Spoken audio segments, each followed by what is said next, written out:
Hello, my name is Josh Amorin and I'm a travel filmmaker. Today we're going to go over some tips for using a gimbal and getting better shots.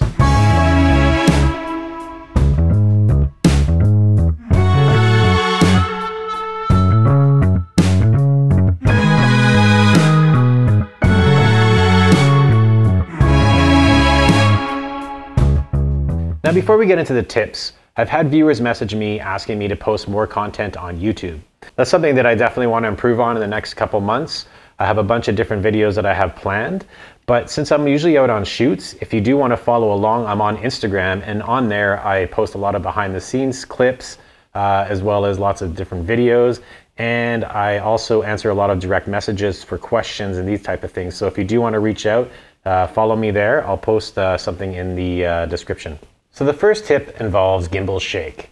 The most common question that I get is that the user is already balanced properly and they're walking around and they see shake in their footage.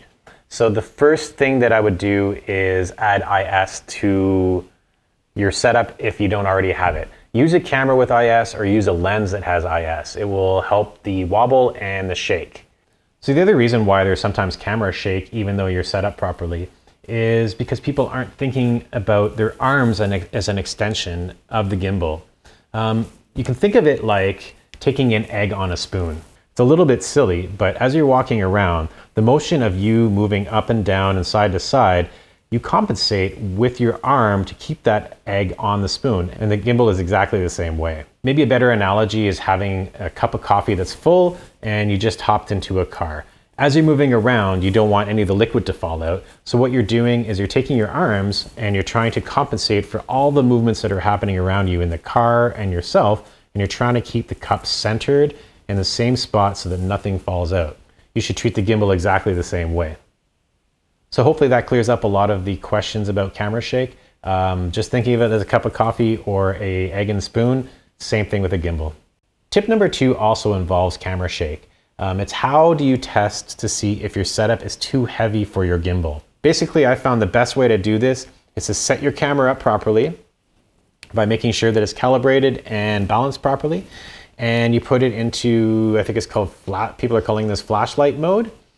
And you just basically rock forward with that motor going forward and then coming back. And then back forward again. You could just do it a few times. And if you notice that the lens in the front is tilting up and down, sometimes it will go like this a little bit, kind of just little micro jiggles, then that means that either your motor strength settings aren't properly set, or maybe you're not calibrated properly, or you're not balanced, or simply your setup is too heavy for the gimbal. Tip number 3 is to use a monitor.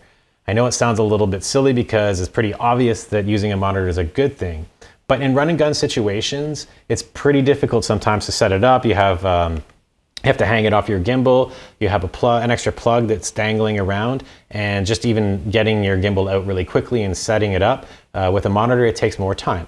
But what I realized is the more and more that I started using a monitor, I became a much better operator, simply because I could see where I went wrong. I realized when I made mistakes. I could see that the focus went out, or maybe that there's a camera shake in the movement that I did.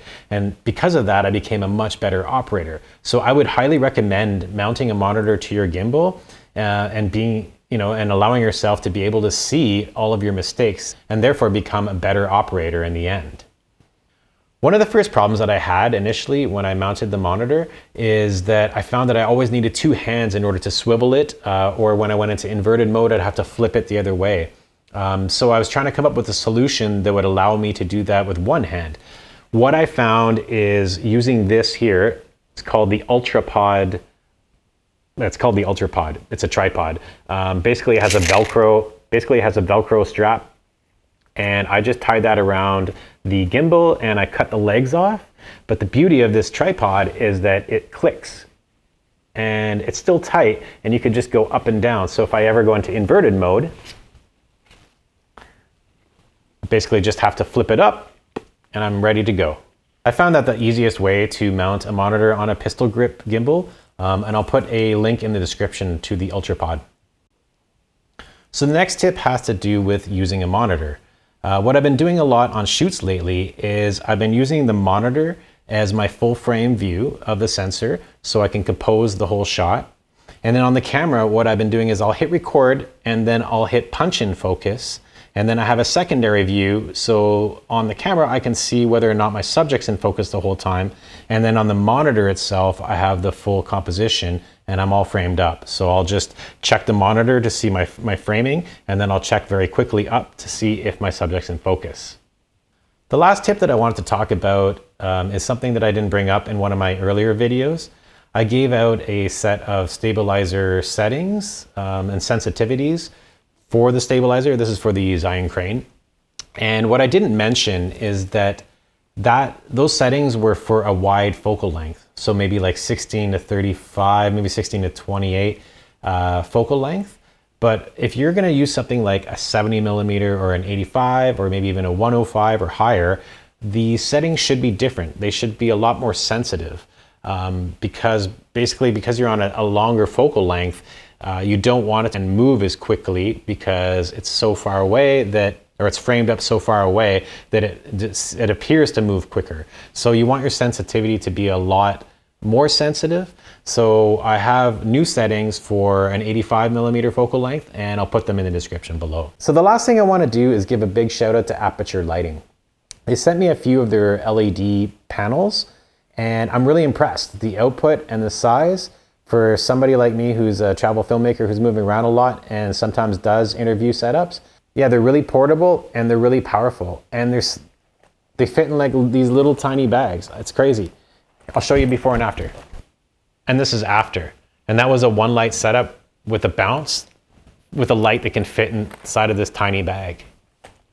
If you're interested in the lights, I'll put a description below. That's it for now. Thanks very much. I'm excited to get some new videos out for you guys. Please subscribe and like, and I'll see you at the next one.